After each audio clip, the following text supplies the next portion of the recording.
अस्सलामु अलैकुम।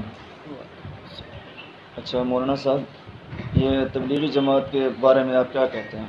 आप क्या राय है? इनकी वजह से कोरोना फैल रहा है। ला हौला वला कुव्वता इल्ला बिल्लाहिल अलिय्यिल अज़ीम। ला हौला वला कुव्वा इल्ला बिल्लाह। ये है असल बात। तो तबलीगी जमात की वजह से कोरोना फैल रहा है। क्या अमेरिका में तबलीगी जमात की वजह से फैल रहा है? क्या चीन में तबलीगी जमात की वजह से फैल रहा है?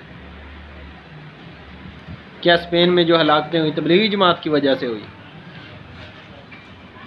क्या वो दीगर यूरोपियन ममालिक वहाँ तबलीगी जमात की वजह से है? ये पाकिस्तानी मीडिया जो है वो गलत रविश की तरफ चल पड़ा है और इंशाअल्लाह ताला उम्मीद है कि अल्लाह रब्बुल इज़्ज़त जो है वो इनको शर्मिंदा करेंगे। इस हवाले से इनको शर्मिंदा करेंगे।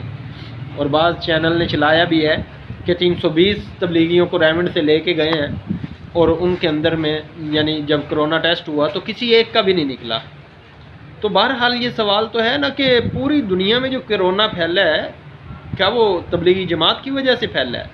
अगर जवाब ये है कि नहीं, तो फिर इस तरह तबलीगी जमात के साथ इसको जोड़ना जो है ये किसी को बचाने की साजिश है।